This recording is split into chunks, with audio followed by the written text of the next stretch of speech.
Full arch is not an inexpensive business model, right? It definitely isn't. To be what I've seen, to be really successful, you have to have someone that is incredibly great at sales, boots on the ground in the office, right? Converting these leads that you're ultimately, spending a lot of money for. That's so good. That's so amazing. And you broke down all the key points. And I think the part that people miss on this is full arch is binary, meaning you either hit a home run or you strike out. These are all training components as a factor tree, right? That make that individual person, that individual role as it relates to the full blueprint successful. And each of those components have these factor trees. So just knowing the blueprint by itself isn't going to make you successful. Welcome back to another episode of the Full Arch Advantage podcast. I'm your host, Gary Bird. I'm the founder of SMC National, where we help you create, convert, and close more full arches so you can grow the way that you want. But if you don't understand your business model from a financial standpoint, you're not going to be able to grow at the right time when you need the money and do all the infrastructure that you're going to need around full arch. And today I have Drew, who's an expert in just that. And he's going to break down some things I promise you've never heard before in the dental industry. He's drawn from a lot of different places, and he is the senior CFO advisor and partner at PracticeCFO. So stay tuned. All right, we are live, and I'm excited about this one. So, Drew, why don't you tell me what you're seeing in the dental world right now when it comes to full arch? What's that driver? What's the thing that you're seeing people really grow around? Yeah, I mean, maybe I'll take one step back before I can answer that question directly. And, I think for anything as it relates to my relationships with my clients directly, is that we really do start with this sort of individualized, tailored goal for themselves, at the personal level without the what does it mean for the business? We kind of start in a silo from that perspective. And then depending on what those goals are, and I'm, under context of this podcast, right, assuming that it is the full arch is a part of that goal, then we take that information and we sort of reverse engineer what we need to do in the practice in order to achieve not only the full arch goal, but the sort of, basic bread and butter side of their business. I would say that my expertise tends to be more on the side of how do you launch a full arch business? How do you incorporate that into an already established dental practice with as little amount of friction as possible, right? And I come from private equity consulting and before my dental career, and and I learned a lot during that period of time. And then also since I've been in dental, working with DSOs and working with these private equity buyers, and ultimately what are they looking for, right? And there's certainly these very specific DSOs out there centered around full arch only businesses, without a doubt. They're much more far few in between than you have on more of the general dentistry with a combination of general and full arch businesses. And what they're really looking for is that predictability, right? That cash flow stream that they can rely on. And so I tend to, for that very reason, focus initially with my clients on building out the recurring revenue streams, right? The crowns, the bridges, the preventative care, and really get that margin on those services to a point where when we're ready to, vertically integrate with the full arch side of the world, that we have the cash flows that we need to build out that team and to build out that workflow without jeopardizing the cash flows that they need to live, to save for their future. Right, it's kind of that next pillar of what we're looking to add to continue to grow that individual practice's revenue and profitability. And depending on the practice that we buy, going into that exercise really dictates the time in which it's going to take us to get to that inflection point where, okay, we're ready from a margin perspective to bring this in. So it's part one is to make sure that their core operations, that predictable revenue stream is in place. Part two, make sure that after it's in place, that it has the right margin to do the full arch piece successfully. Okay. Hey, I got a public service announcement for you real quick, and then we'll get back to the show. So the number one thing that people struggle with when they do full arch is that they can't sell the cases, no matter what the marketing does, no matter how good the dentist is, no matter how smooth your process is. Everything is about sales inside of the office. And if you want to close more, you have to learn how to sell full arch. And it's very, very specialized, and it's different than anything else in the dental industry. I had the opportunity to go in and use Stacy's playbook with our clients, and our clients have doubled their full arch sales with this course. And it's been amazing. Now, Stacy sells 60 arches every single month all by herself, and she closes at 75%, which most people average around 20 to 30%. So she is double better, if not triple better than almost everybody else in the dental industry. And here's the best part of it all. She recorded her whole process from end to end and broke it into 4 different modulars, and she's going to give you her whole playbook. And for our clients, she's going to give you $2,000 off. All you have to do is go visit fullarchsalesacademy.com and put in the code 2K Full Arch. Again, that's 2K Full Arch, and you'll get $2,000 off. Go check it out. I promise you it'll be worth it. And back to the show. Because I want to go down that please. road. And I love this. So I just want to make one comment, because you're the first person that I've heard really nail this point of view. And I'm sure other people have it, but just my personal experience.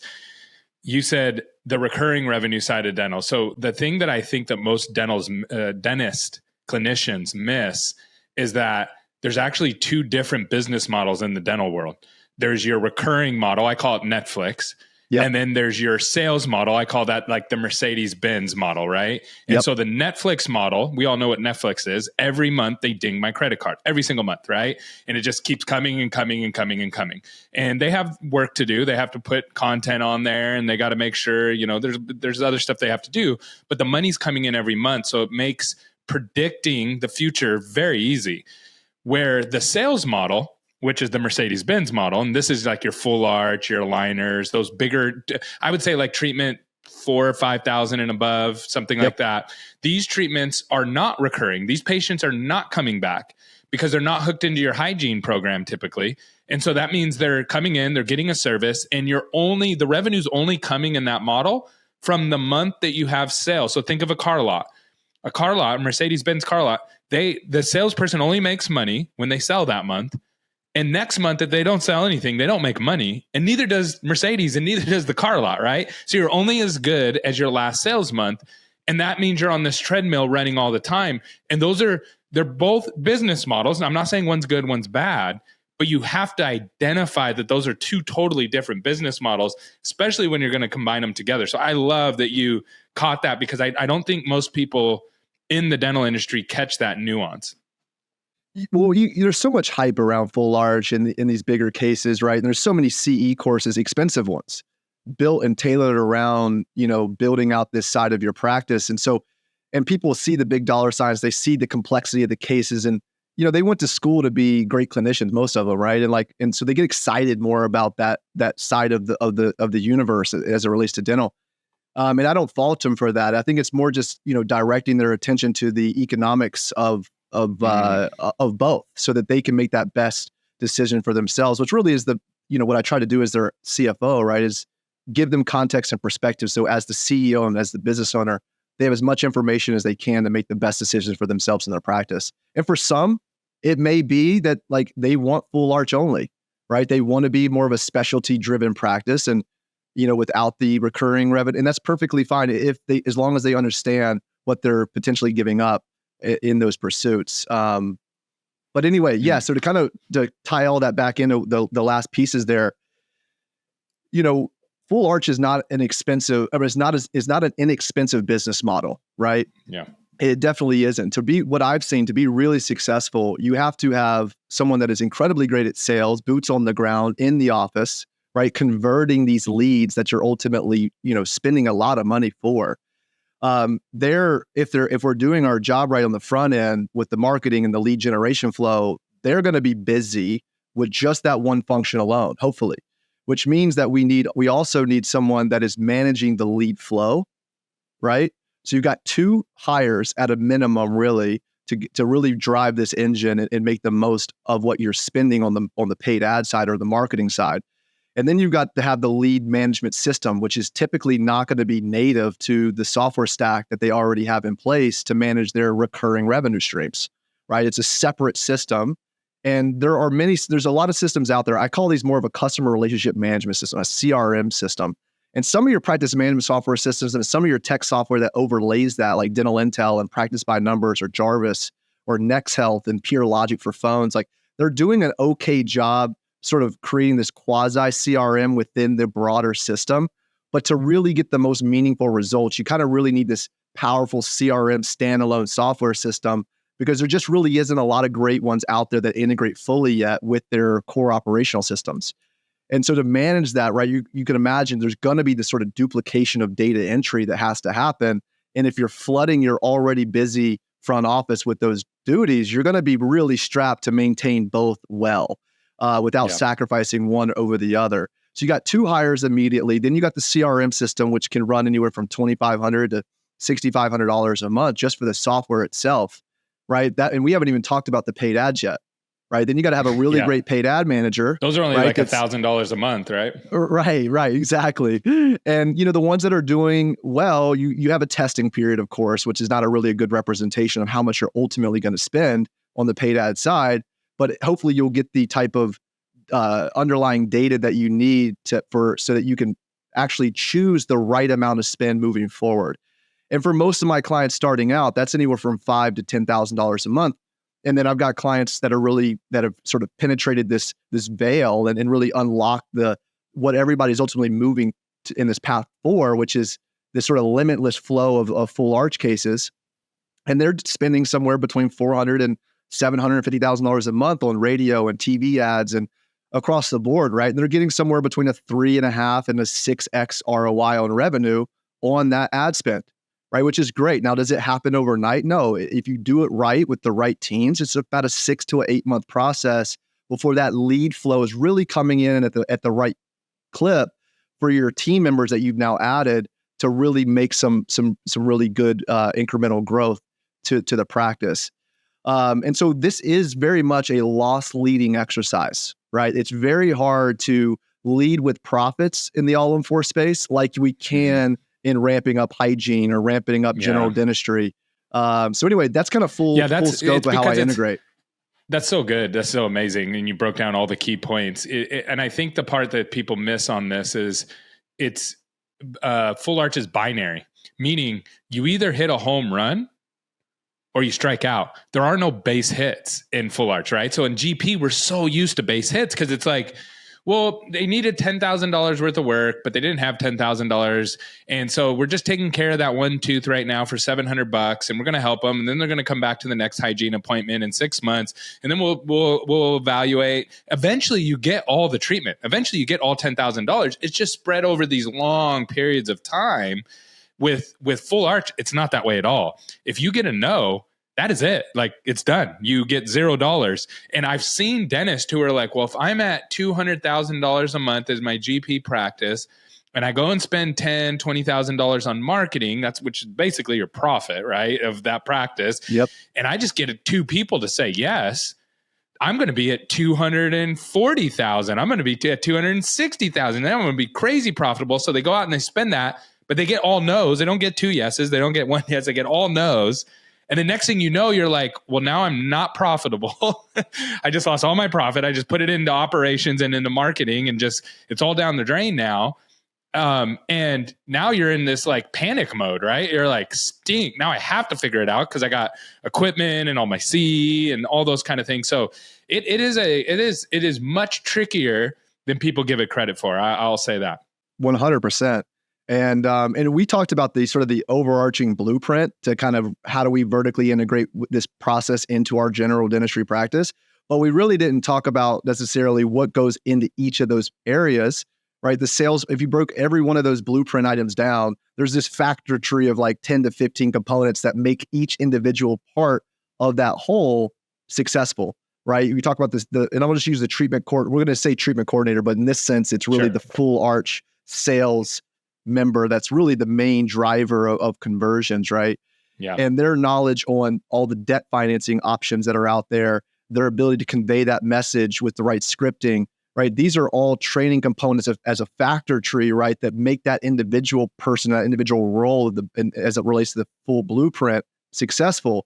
And each of those components have these factor trees. So just knowing the blueprint by itself isn't going to make you successful, right? And then the order in which you introduce those components and train and educate to make them successful, it's not necessarily this linear process. So anyway, it's fun. It's definitely eventful. And for the true entrepreneurial minded dentist out there, it's very doable. But I think that, this context and perspective that not only hopefully this conversation, but a lot of the other ones that you do, Gary, are opening the minds to these listeners about the complexities and just the time that it really takes to make this work well. Yeah, 100%. So tell me a little bit more about how you help these offices, because it sounds like you got a wealth of knowledge and you're kind of getting ahead of their problems. Usually finance guys are reactive, right? It's like, oh, stink, you didn't spend enough money this year, you're going to pay a bunch of taxes. Or, oh, stink, you probably shouldn't have bought that jet this year, Doc. It's gonna set you back. You know what I mean? You're gonna pay hefty taxes on or whatever, right? But it sounds like you are, and I may be wrong on this, but it sounds like you're being proactive. Like, whoa. Before you go do that, let's talk about this and let's break this down from a business standpoint. Am I understanding how you help people? Am I have the right point of view there? Yeah, I mean, like there's probably 15 to 25 different strategic directions that you can take a dental business down, right? They all can get you the same end goal. Now, to get to the same end goal, there's certainly a different blueprint and a set of sort of standards to get you there within that, individual strategic direction that you were taking. But they're all possible, right? And so it's a matter of understanding what the goals of that person are. And yeah, I am a CPA, I am a Series 65, investment advisor. And, I've spent time in all these other verticals outside of dentistry that gives me a little bit of a unique perspective. But the truth of what you said, Gary, is that most people in my position, they look historically and tell you what you did, as opposed to take that data and then use it in relation to your practice management data so that you have this more 3D x-ray of your financial ecosystem, and then take that and extrapolate it out. So we know exactly what's going to happen in the future. And if we know at a high level, right, how many patients our practice is growing by under the bread and butter side of the business, well, we know exactly which point in the timeline in the future I need that extra call on hygiene a week, or I need that extra doctor one day a week, or I need that specialist, right? And so, that iterative process of looking into the future and then opening up that capacity before you actually need it, and building out that schedule before it's actually there, allows for you to lead with profits in so many different areas within that business, that we stay on this sort of nice exponential growth curve. Whereas if you're always playing to what happened and not sort of proactive there, you're gonna miss a lot, right? I mean, just in the last 3 months, the majority of my clients have grown 20% compared to their trailing 3-month period before that. And if all I did was look at the average of the last 12 months to predict the future, I'd grossly underestimate what they're actually going to end up doing in the first quarter of the year. So all of that it definitely takes more time. It takes more more attention to them. It also takes expertise. You got to know what's going to happen and why it's going to happen and when it's going to happen. And that takes time. And to your point, it also takes other industries, right? Like if you just took the blueprint from dental, it's probably not enough, right? You have to take blueprints from a couple different places and go, okay, let's start piecing this together. I absolutely love what you're doing. And I've learned a lot just from listening to you right now. So I always do this while on air when I get a good guest, while I'm recording, because it's hard for you to say no. I'd love to bring you on my other podcast, which is a little more broad and not as narrow as Full Arch. Would you be up for that? I'd love to, man. Absolutely. Okay, awesome. And then how do people reach out to you? If someone wants to reach out, whether it's Full Arch or even you work with GP offices and groups and different things like that. So if someone's like, dude, I need help like this, I want somebody proactively helping me, not reactively helping me, what's the best way for them to get into contact with you? Yeah. So emerging DSOs, 1 to 25 locations, private practice owners, 1 to however many locations, obviously, under the non-DSO umbrella, or you're just your single practice, individual practice owner, all fit within the scope of what we do. And so if you fit within that scope, you go to www.PracticeCFO.com, and then you can go to the team page, the CFO team page. You can find me, click on my team page, and then my Calendly link, my online schedule, is available. You click schedule with me, and all of my availability for that week. And, and then obviously in the future will be there for you, and you can book a time whenever it makes sense for you. And I look forward to chatting with you when you do. Awesome. And then you have a podcast too, right? Yeah. The Dental Boardroom and the Practice Sales Podcast are the 2 podcasts that I manage. Yep. That's awesome. All right, you guys go check those podcasts out. Check my friend Drew out. He's amazing. And thank you so much for coming on, Drew. Thanks for having me, Gary. Appreciate it.